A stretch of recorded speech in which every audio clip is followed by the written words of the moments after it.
Agora, bastidores da política, o PT parece não ser a maior preocupação de Jair Bolsonaro e do PL nas eleições municipais. O ex-presidente tem externado sua irritação com o presidente da sigla Social Democrática e secretário do governo de São Paulo, Gilberto Kassab.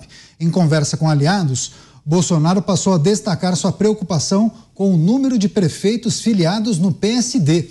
Ele vê a sigla como a única capaz de ameaçar a hegemonia dos liberais, em especial nas eleições de São Paulo. Kassab prevê que o PSD deve eleger cerca de 800 prefeitos em todo o país, sendo 200 só em São Paulo. Na eleição municipal de 2020, a legenda elegeu 60 prefeitos no estado e hoje tem mais de 300 prefeituras paulistas, em razão das novas filiações. Vou começar essa com o Roberto Mota. O avanço do PSD de Gilberto Kassab acabou acendendo o alerta de Jair Bolsonaro e também dos liberais, Mota. A política é isso, né? A política é competição. Existe uma grande expectativa em relação às eleições desse ano. Eu converso com muita gente e vejo que existe uma grande diversidade de cenários, né? Tem gente que espera um desempenho formidável do PL em qualquer circunstância. Outras pessoas têm algumas preocupações. Eu acho legítimo a preocupação com o adversário político, não vejo nada demais nisso. Esse trabalho de conseguir conquistar prefeituras é muito importante porque é uma semeadura para a eleição de 2026. Essa sim promete dar muito o que falar. E quais são as características do PSD? A gente consegue classificar? Esse é um partido que tem essa característica, Cristiano Beraldo, porque Gilberto Kassab é um grande articulador, conseguiu trazer muita gente, inclusive do extinto DEM, Democratas, que acabou se fundindo com o PSL, e também do próprio PSDB, né?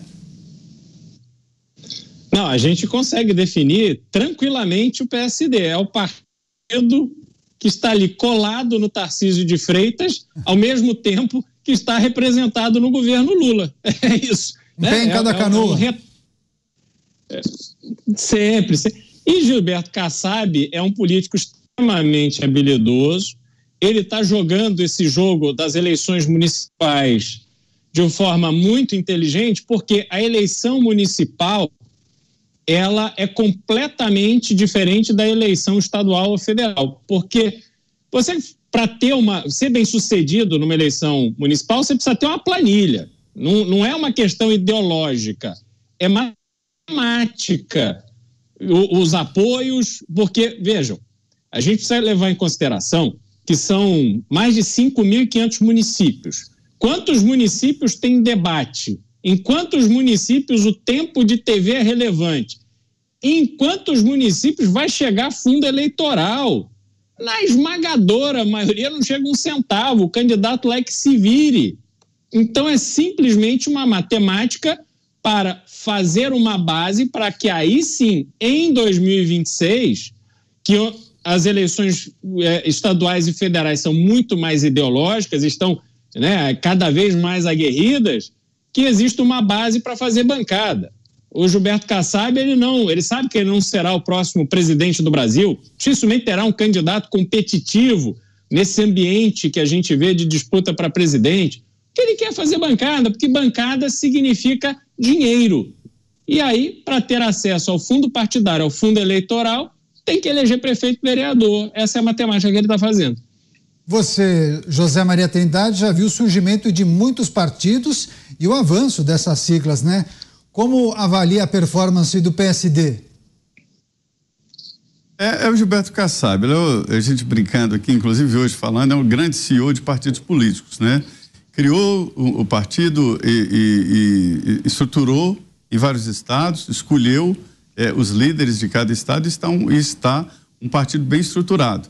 E a briga aí, o ex-presidente Bolsonaro tem razão, a briga aí não é com o PT, porque, veja bem, não tem nenhuma capital ou cidade grande cujo candidato preferido é um candidato do PT, para se ter uma ideia. A guerra é muito importante nessas eleições municipais, porque ali serão definidos os partidos competitivos para 2026. acabou a coligação proporcional, ou seja, cada partido tem que se virar por si próprio, né? E foi uma grande decisão, uma grande mudança na eleição do Brasil, porque antigamente os partidos se uniam e votava num, elegia no outro, agora não. Cada partido tem que fazer a sua legenda. E essa composição que sai das urnas desse ano vai definir os partidos de 2026. O próprio Kassab faz um cálculo ali de que teremos entre 9 a 12 partidos políticos. Mas há cálculos aqui dizendo que pode cair a 4 a 5 partidos políticos. Nós estamos vendo aí a desidratação do PSDB. E, estranhamente, o crescimento do velho MDB de guerra, né? Nascendo e se fortalecendo em vários estados, inclusive em São Paulo. Essa mobilidade política é muito importante. E o adversário na construção de votos e de vereadores e prefeitos do PL é realmente o partido do Kassab. Agora, Mota, apesar das muitas fusões e esse dispositivo da federação, você não acha que no Brasil a gente ainda tem uma quantidade enorme de partidos que é difícil você conseguir identificar exatamente qual é a característica daquele partido, salvo um ou outro, né? Não, Caniato, eu na verdade acho que nós temos, como eu já falei aqui, uma legislação eleitoral extremamente complicada, rígida demais. Eu não vejo por que colocar limites na criação de partidos. Por que eu não posso propor ao Cristiano Beraldo a gente fundar o partido do Rio de Janeiro, por exemplo, onde a gente só lança candidatos às eleições do Rio de Janeiro? Por que os partidos precisam ter alcance nacional, né? Isso coloca um obstáculo gigantesco na frente do cidadão comum. Vocês sabem que eu já participei do processo de criação de um partido, o Partido Novo. Foi um esforço descomunal. Nós coletamos mais de 1 milhão de assinaturas, das quais apenas 500 mil foram aproveitadas. O resto se perdeu nessa burocracia. Por que não dar ao cidadão a oportunidade de criar o seu partido, o seu movimento político, propor as suas ideias? Vamos deixar que as pessoas escolham. Agora, se a gente tem uma legislação restritiva, cada vez mais complicada, a gente corre risco daqui a pouco de ter 2 ou 3 partidos. E aí a gente vai ouvir muito mais essa reclamação que a gente já escuta hoje. Mas não tem nenhum partido que me represente, ninguém representa os meus interesses, né? Como é que eu faço para escolher alguém em quem votar? Então eu voto pela liberdade. Pois é, bem interessante essa reflexão do Mota. Você, Cristiano Beraldo, embora muitas pessoas achem que nos Estados Unidos existam somente 2 partidos, a situação é outra, né? Não, são acho que 2.000 partidos, ou mais de 2.000 partidos. Inclusive, tem o caso interessantíssimo do pré-candidato a presidente Robert Kennedy Jr., que está disputando como independente porque foi impedido de concorrer nas prévias do Partido Democrata, e agora ele está tendo que ser aprovado nos estados que possa concorrer. Só que em alguns estados é mais fácil você ser aceito como candidato se você tiver um partido. Então está criando um partido que chama-se We the People, que são as primeiras letras da Constituição norte-americana, né?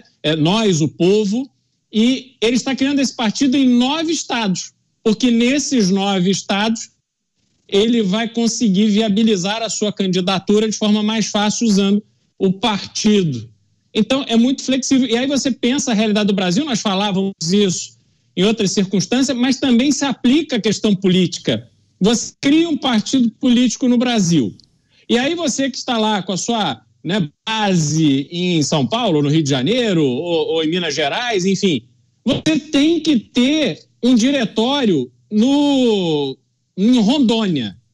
Mas as pessoas que se uniram no propósito de criar aquele partido, elas não conhecem Rondônia, elas não têm intimidade em Rondônia. Como é que você vai decidir sobre uma aliança do seu partido numa disputa municipal no interior do Pará se você não conhece aquela realidade? Mas você é forçado a fazê-lo.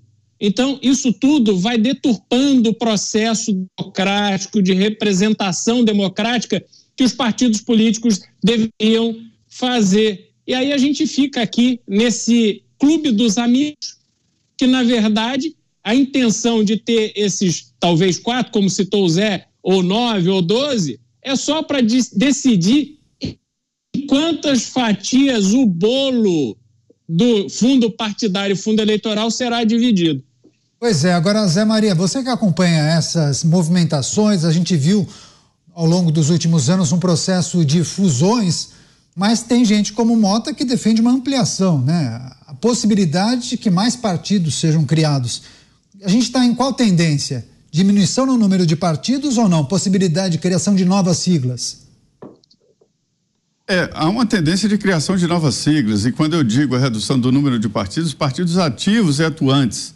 Na verdade, a tendência é chegar a 100, porque existem 70 pedidos de registro de partido político. Ter um partido político no Brasil é ter uma mina de ouro, é ter um cartório, né? É muito bom ter um partido político, porque ele pode participar de coligações ou eliminar candidatos. Isso dá muito dinheiro. Estou sabendo aqui que lá no Maranhão, acho que na cidade de Paraupebas, por exemplo, o diretório municipal foi desfeito para tirar um candidato que estava na frente e dizendo que era a ordem daqui de cima, né? Da ex-primeira-dama Michele Bolsonaro. Não acredito que haja uma intervenção tão alta daqui lá no interior do Maranhão, né? Mas, enfim, por que isso? Porque alguém paga para alguém impedir a candidatura de outro. E o partido não dando a candidatura, ele fica no ar sem partido e não há mais tempo hábil de agilizar um novo partido. Isso dá muito dinheiro pelo Brasil inteiro. Então, gerir um partido grande também é muito difícil. Então, hoje estão mais de 34, acho, partidos políticos devidamente registrados. Mas com representação no Congresso Nacional, isso caiu, acho que para 17. Deve chegar a 8 partidos depois das eleições, mas os partidos continuam existindo, não tem representação no Congresso Nacional. Tá certo. Só para fechar, Mota, a situação de Jair Bolsonaro, se as informações se confirmarem e ele não puder disputar nenhum cargo nas próximas eleições, você entende que ele será mais um executivo do PL, pensando nas estratégias, talvez o maior cabo eleitoral dessa sigla, sempre monitorando os adversários? E em destaque, claro, essa notícia do PSD, né? O Jair Bolsonaro, como eu sempre digo aqui, é um fenômeno político eleitoral sem igual. Não é à toa que existem no Brasil tantas pessoas obcecadas em retirar Jair Bolsonaro da vida pública. Só que eu acho muito difícil isso acontecer, porque a popularidade que Jair Bolsonaro manteve, talvez só tenha sido igualada na história do Brasil por Getúlio Vargas, e assim mesmo depois de muito tempo no poder. O que existe uma enorme incógnita sobre quais serão os próximos capítulos, né, dessa história. Como é que isso vai se resolver. Mas eu acho, Caniato, que eu não erro muito se eu disser que tudo pode acontecer. Porque se a gente olhar para o passado recente no Brasil, tudo aconteceu. Pessoas que a gente considerava completamente fora do jogo político, por várias razões, inclusive pessoas que tiveram a sua imagem, a sua reputação destruída de tal forma que a gente dizia, poxa, essa pessoa jamais vai passar perto de qualquer coisa ligada à política. Estão de volta, né, ao centro do palco do jogo político. E ao contrário também, né, Mota? Ao contrário também, pessoas como, por exemplo, Álvaro Dias, que a gente achava que ia ser eleito facilmente e não foi, né? Ficou em terceiro lugar.